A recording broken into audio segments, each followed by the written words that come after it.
Hi guys! Welcome back again to my YouTube channel. So, ayan guys, maraming salamat po pala sa walang sawang pagsubaybay sa atin pong daily love reading. And kung ikaw ay bago pa lang sa ating channel, mag-subscribe na po kayo. Then, i-click mo na rin yung ating notification bell para lagi kang updated sa ating mga bagong upload. And guys, sa mga interested naman sa ating private reading and sa ating rituals, ayan, i-on ko na lang po yung link ng aking Facebook sa ating po description box below. So, tignan natin guys ang inyong angel message. Angel message para sa'yo. Meron tayong 555. So, ayan guys, baka lagi ka nakakita ng angel number 555. O hindi naman guys, possible na ito. Message niya pa rin sa inyo. And kung ikaw ay nakakapanood ngayon, ayan, message pa rin sa iyo to guys. As long as nakikita mo, no, or nakakita ka ng angel number 555, ito na yung meaning niya. I am optimistic. A major shift is about to come into your life experience and change your path's direction. Be open and stay positive. So, yan guys. So, parang ang sinasabi lang dito guys, ang buhay mo is pwedeng magbago. Depende kung ano yung napagdadaanan mo. Or, kung paano mo rin syempre, parang bibigyan guys ng magandang direksyon yung isip mo, no? Kumbaga, kung paano ka mag-iisip sa isang sitwasyon. So, kung ikaw guys ay masyadong negative, so puro negative yung pwedeng makakita mong solusyon doon sa problema. Pero kung positive ka, mas makakapag-isip ka ng tama. So, mahirap gawin guys, pero wala kayong choice. Kailangan maging positive pa rin sa sitwasyon. Huwag naman guys yung sobrang positive. Baka naman umabot sa hindi mo na nakikita na may nasasagasaan ka na pala. May nasasaktan ka na pala. Okay? So, titignan natin. Doon na tayo sa inyong love life. Ayan, daming langgam dito. Sabi nila, swerte daw yan, no? Okay. Tignan natin. Kanina itong love reading spirit guide. Meron tayong wild side. There's a side to you I haven't seen and I want to see you let loose and get wild. Let's have some fun. Okay. So, yung pinapakita sa akin dito guys, possible na yan, gustong-gusto ng person mo, yung personality mo, no? I think ikaw yung tipo ng tao na walang control. Pag sobrang saya mo, talagang all out ka. Pag sobrang lungkot mo, sumasabog ka, pero mas pinipili mong sarili ninyong problema. Pero, I think dahil sobrang positive mong tao, yun yung nagugustuhan sa'yo ng person mo. Yung pagiging positive mo, kaya pala sabi dito is, yan, a major shift is about to come into your life experience and change your path, direction, and open and stay positive. So, diba, think positive lang kasi sa relationship, guys, mas na-attract mo or mas nakaka-attract ka ng ibang tao. Hindi lang itong person mo. Pwedeng marami kang na-attract, no? Kasi gustong-gusto nila yung personality mo. I think yun yung ano mo appeal mo, no? Malakas yung sex appeal mo dahil nga sa personality mo. Isa ka sa mga parang pinapantasya ng mga tao. Okay? Or, yeah, ganon. Kasi, may something sa inyo, guys. May ganon kasi, di ba, pag sa babayan, gusto nila yung mga tahimik lang na lalaki. Yung iba naman, sobrang mapagbiro. Or, kung sa lalaki naman, gusto nila mainhin, maalaga, maasikaso. Di ba? So, gusto nila yung parang kay lang mapagbiro. Yun ang nakikita ko rito, guys, no? Okay, titignan pa natin.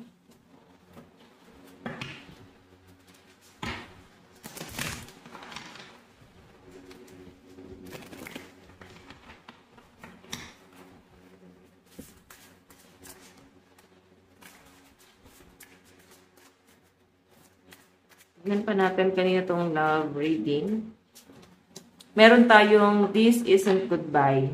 Oh, I don't want to walk away, but it's what the best for me and us. Right now, this isn't goodbye. We will be together again soon. So, alam nyo guys, may nakikita ko dito possible na parang kababata mo to or puppy love or naging lovers mo nung high school ka or college, no? Yun yung pinapakita sa akin dito na pwedeng nanligaw, nagkagusto sa inyo pero hindi naman parang sinagot.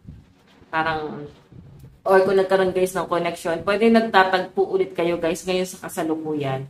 Kaya nga sabi dito parang hindi pa ito yung ending ninyong dalawa kasi parang kailangan nyo munang mag-explore or may parang hanapin yung sarili. So, ayan. Parang itong person mo, gusto pa rin niyang bumalik sa buhay mo, magpaparamdam. Pwedeng wala kayo naging relasyon nito. Pwedeng kababata mo to or schoolmate, college friend, or pwede nung high school or elementary. Ayan. Tapos kayo pa rin yung parang nagkakatuluyan ngayon. Wow. Sige, tignan natin.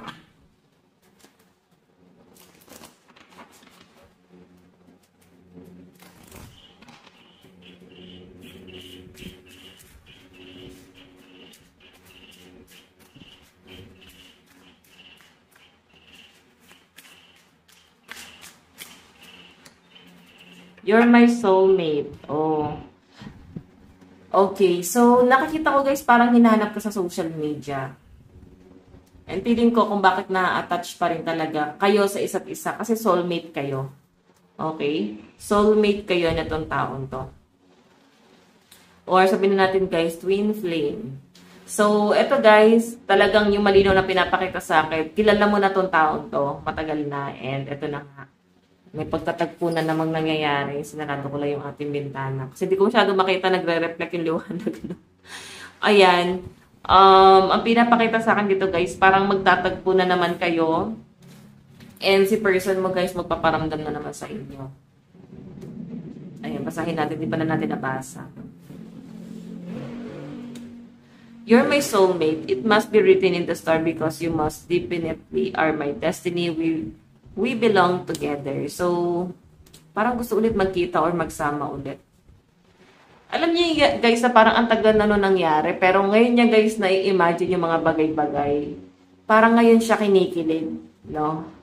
Parang wait, ito pala yung dati kong kaano, ganyan. Ganito pala kami dati. So, parang kinikilig yung nakikita kong energy ng person mo. Dapat pala in-enjoy niya. So, may mga senaryo nga minsan na parang gusto niya bumalik sa nakaraan tapos dapat pala in-enjoy niya. Dapat pala tinutuon na niya. No? Kung medyo nagkakalokohan kayo noon, like, parang binibiro ng mga tropa-tropa, ganyan yung pinapakita sa akin din. Yeah. So, yun yung pinapakita sa akin dito na parang ang dating sa kanya, dapat pala sineryoso ko na lang. Dapat pala in-enjoy ko ganyan. Siya pala talaga yung totoong para sa akin. Pwede kasing parehas na kayo, may mga partner na, no? And dumarating kayo sa point na yun na nag-e-explore talaga kayo. Okay, sige, tingnan pa natin.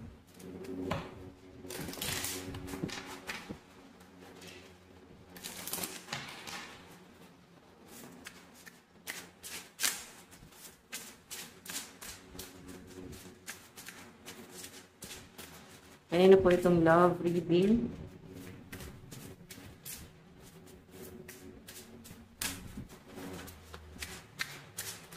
Meron tayong obsessed. I think I'm obsessed with you. I think about you all the time. Stalk your social and hope I run into you when I'm out.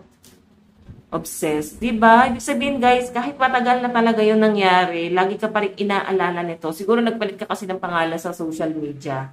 Okay, hinahanap-hanap ka talaga niya matagal na. Siguro high school, nung nagkahiwalay kayo, pwedeng wala pa kayong mga anak-anak noon, wala pa kayong nagiging partner, mga single-single pa lang. Hinahanap ka talaga nitong taong to. Yun nga lang guys, pwede natagpuan ka niya ngayon. Baka naman kasi nagpalit ka ng pangalan sa social media, di ba? Hindi niya alam kung paano ka hahanapin. May mga tao talaga guys na hindi makalimot sa kanilang first love. So I think first love or greatest love mo tong taong to. Okay? Or yun ang tingin niya sa'yo, no? First love ka niya and greatest love. Someone na first time na, or kauna-unahang taong nambasted sa kanya, or someone na, kung hindi man ikaw girl or lalaki ka nanonood, pwedeng ikaw yung kauna-unahang lalaki na nag-reject sa taong to, no? Parang siya na yung lumalapit na reject mo. Pero kung ikaw babae, guys, pwedeng ikaw yung kauna-unahang babae na nambasted sa kanya. Kaya siguro tumatak sa kanya kahit sa paglipas ng panahon na alala ka pa rin na itong taon to. Okay? Tignan natin. Ang laki ng disappointment itong taon to. I think same kayo ng energy. Baka ganun ka rin. Okay. Naaalala mo rin siya. Meron tayong, will you listen? There's so many things I want to say to you. But will you hear me all the way out? Will you believe me? Okay, so I think marami siyang gusto sabihin sa inyo, pero parang nahihiya siya, no? Kahit sabihin natin na nag-friend request na siya sa inyo or inisto ka niya, nahihiya siya kung paano kanya i-approach ngayon. Okay, ang dami niyang gusto sabihin sa inyo, kumusta ka na, ano na ba lagay mo ngayon, balita na ba sa'yo ngayon? Ang dami, pero guys, yung malinaw na pinapakita sa akin, hindi alam ng person mo kung paano kanya i-approach, no? Kahit na ganyan yung sitwasyon ngayon. Okay, so titignan natin additional message. Pero kung ex mo yan, kasi may ano na eh, parang may connection na talaga sa past eh. Pwedeng yun, someone na wala kayong naging, parang naudlot na pagmamahalan. Okay, like may ligawan factor na nun pero hindi natuloy. Or pwede naman guys, ex mo talaga literal. Ayan, hinahanap-hanap ka niya. Pwede nag-end lang ng basta-basta lang. Yung walang usapan na maghihiwalay, bigla lang naglako. Okay. Tignan natin. Meron tayong 5 of Wands. May kaguluhan ako nakikita rito. I think ikaw to, na parang naguguluhan. Parang mas gusto mo kasing i-fix mo na yung sarili mo, lalo na malakas yung energy ng mga single dito, no? I think meron kang family problem na gusto mong i-settle muna. Okay, parang ito muna yung gusto mong pagtuunan ng pansin yung problema mo sa pamilya. Ang daming nangyayari. I think sa mga bills, no? Meron tayong strength. Ayan, malakas ang loob mo eh. I think pinalakas ka na ng panahon and napaka-independent ng energy, no? Okay. Additional message. Meron tayong 7 of Cups. So, alam nyo guys, ngayon magulo yung isip mo. Hindi mo alam kung ano yung gagawin mo, ano yung uunahin mo. Sa dami ng nakikita mong plano sa isip mo, hindi mo alam kung ano yung uunahin mo doon. Okay? Nakikita ko na kung ano yung mga decision mo ngayon, napapasugal ka kasi wala ka naman choice. Sige, tignan pa natin.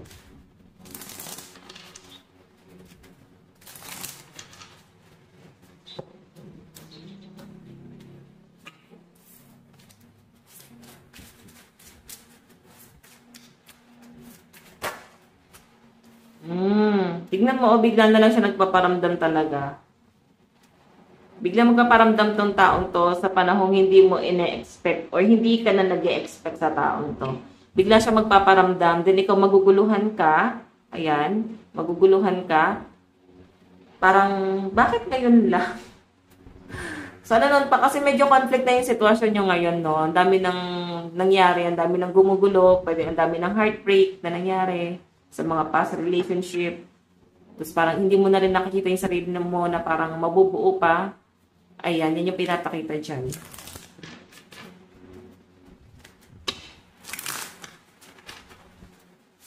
Tingnan pa natin.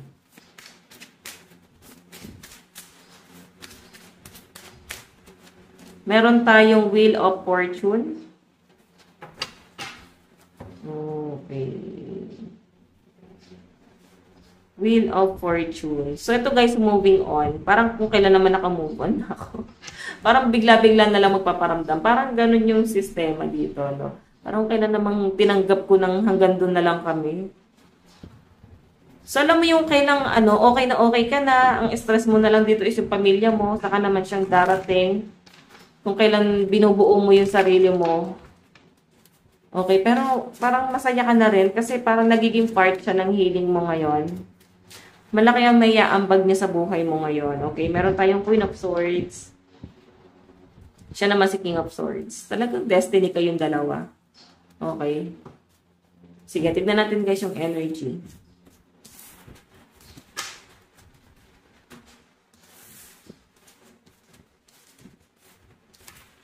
Ito na lang din yung gagamitin natin card. Ano yung nararamdaman ng person mo sa'yo? Ayan. Ano yung nararamdaman ng person mo sa'yo ngayon? Okay. Spoiling you. I want to give you the good life. I want to spoil you with gifts and trips, everything you could ever need or want. You deserve nothing less. So yan, gusto niya talagang bumawi sa inyo sa tagal ng panahong hindi kayo nagkasama at nagkalayo, no? Pinapakita sa kanya ito, guys, as in, gusto kanyang i-spoiled. And tignan mo naman yung bottom of the deck natin. I am single. I am single right now. I'm not attached to anyone and not looking to get into a relationship at this time. So, ibig sabihin, kung may nakikita kang pinopost itong taong to na babae or lalaki, pwede nagkaroon siya ng jowa, pero siguro, naghiwalay na rin sila kasi hindi talaga, no, nahirapan siyang ma-attach talaga sa ibang tao. I think iba talaga yung naramdaman niya sa inyo. Okay? Wow. Single pa rin siya until now. So, kung may nakita kang pinost niya sa social media, I think naghiwalay na sila. So, yan. Parang iniisto ka niya. Pinagmamasdan niya yung galaw mo ngayon and sobrang attractive siya sa inyo. Ngayon, pero hindi niya alam siguro nakikita niya kasi may may pinatutunan ka ng pansin, masyado kang busy, or ibang-iba ka na sa dati. Ano yung tingin niya sa inyo? Tingnan natin. Let me go. Yan tingin niya sa inyo, hindi mo na siya gusto, no? Nilalet go mo na siya. You know, you deserve all the good things. Ito kasi yung ginawa mo before. Di ba, nireject mo siya. So sabi niya, you deserve all the good things in this world. And right now, I am not in a space to give you that type of connection. You deserve, live your life and let me go. So yun, siguro kasi mabuti naman din yung hagarin mo. And tinitignan mo din siguro yung estado ng pamumuhay mo before na parang hindi naman, parang hindi mo kaya mag-provide sa taong to, hindi naman ganun karangya yung buhay mo. So parang ang iniisip mo rito, baka dumagdag ka lang sa stress na tong taong to. Actually, ikaw yung tipo ng tao na ayaw mo ng pabigat, no? Ayaw mo maging pabigat sa kahit na kanino. And kahit sa love life mo, actually, ang daming dumaan sa'yo na matinong tao, ang daming nagkagusto sa inyo, na ngayon siguro na pag-iisipan mo na, what if kaya sinagot ko yun, baka okay. Diba? Parang, ikaw kasi mismo maliit yung tingin mo sa sarili mo, na baka hanggang dun lang, baka hindi mo deserve yung ganong klase ng tao, na ganong klase ng pamumuhay, napaka-unfair na sila marangya sila, ako ganito lang ang pamumuhay ko. So, alam mo yun, masyado mong dinidegrade. Diba? What if kung talagang mahal ka naman talaga ng tao, and willing naman siya tanggapin kung ano mang estado mo sa pamumuhay mo. Pero hindi mo siya binigyan ng chance, no? So, ayan. Tignan natin ano naman yung magiging plano niya rito. Meron tayong you're so smart. Your intellect really turns me on. You're so smart and I really enjoy your conversation. So, nakikita ka niya. Alam mo yung siguro nung dati, magkatabi kayo sa upuan, sa school, nangungopya siguro siya sa inyo or ikaw yung gusto niyang tinatabihan dito kasi nakikita niyang matalino ka talaga, no? Tahimik lang, tahimik na genius. Tahimik, parang hindi ka masyadong nagpaparamdam din sa ibang tao, ganyan. So, I think may something sa iyo na mas gusto mo ng katahimikan, no? Transfer ka ba nun? Katahimik ka. Kasi transfer kasi yung mga ganun, di ba? Tahimik sa school. Okay, so tignan natin yung outcome sa side ni person. Meron tayong let the past go. Oh. Can we rewind time and go back to before we were both broken down by life? Our paths pulled us back from our future. So, yun na nga guys, kakasabi ko lang kanina, di ba? Kung binalikan niyo yung unang-unang sinabi ko na parang kung sakaling bibigyan siya ng chance na bumalik sa nakaraan at parang in-enjoy na lang niya. And ito nang yung sinabi niya rito na parang gusto man niyang i-let go, pero gusto niyang bumalik pa rin doon sa time kung saan parang nakilala ka niya, yun nga lang na broken hearted siya sa'yo. And ramdam niya rin yung pagiging negative mo that time. Nararamdaman niyang marami kang pinagdadaanan nun. Okay, siguro naramdaman niya rin na meron kang ibang gusto nun. Okay, so tignan natin guys. Zodiac sign.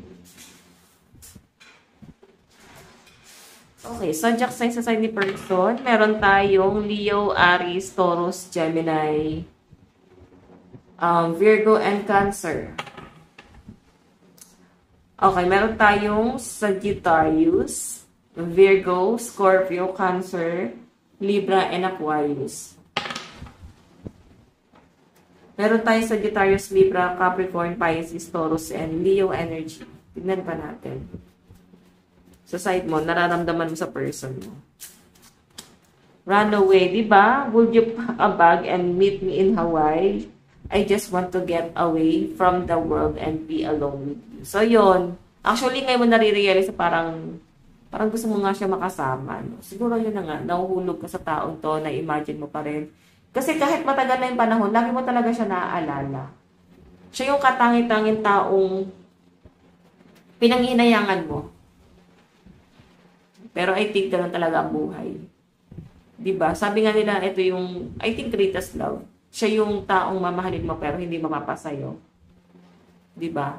Kasi dumaan lang sa buhay mo kasi meron siyang gustong ibigay na lesson sa'yo. Meron lang gustong iparealize sa'yo na baka meron lang kayong unfinished business sa past life. And noong mga panahon yun yung time na parang ending na. Tapos na yung unfinished business na yon. Okay? So, medyo nakakalungkot lang kasi itong ending na to, hindi siya nabigyan ng happy ending. Okay. Ano yung tingin mo sa kanya? Showing out, I'm acting like I don't care about what happened between us. But I just want to appear unbothered.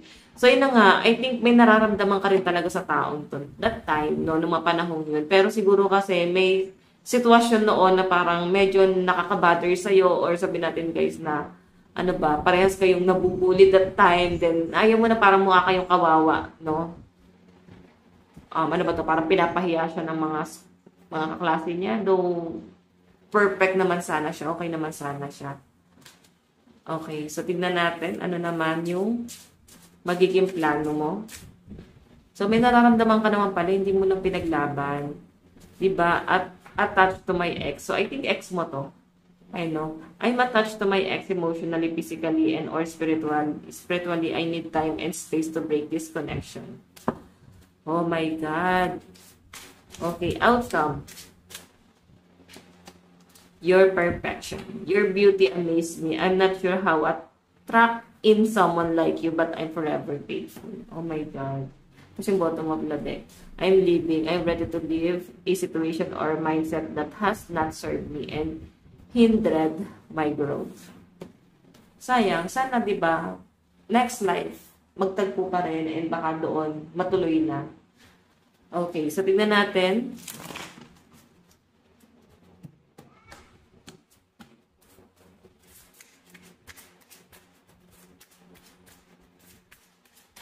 In the near future,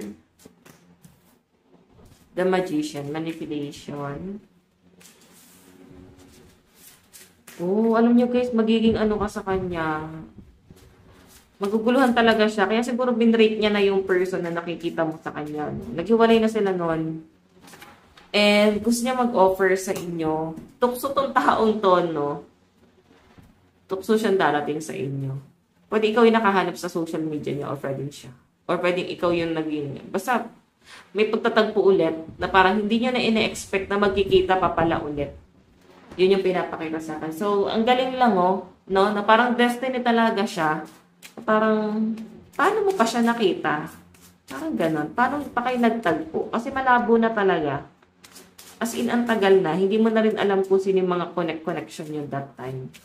Tignan natin message niya sa inyo. You light up my world. I dream about you at night. And what else? I love you to the moon and back 1,000,000 times. Okay, so na-shuffle ko ba? Zodiac sign sa side mo. Sige, ito ha. Zodiac sign sa side mo. Meron tayong Scorpio, Libra, Aquarius, Pisces. Libra, Sagittarius, Leo, Capricorn, Virgo, Scorpio. Aries, Taurus, Pisces, Aquarius, Gemini, and Libra energy. So yan guys, ito lang po ang inyong reading. Maraming salamat po. Bye-bye!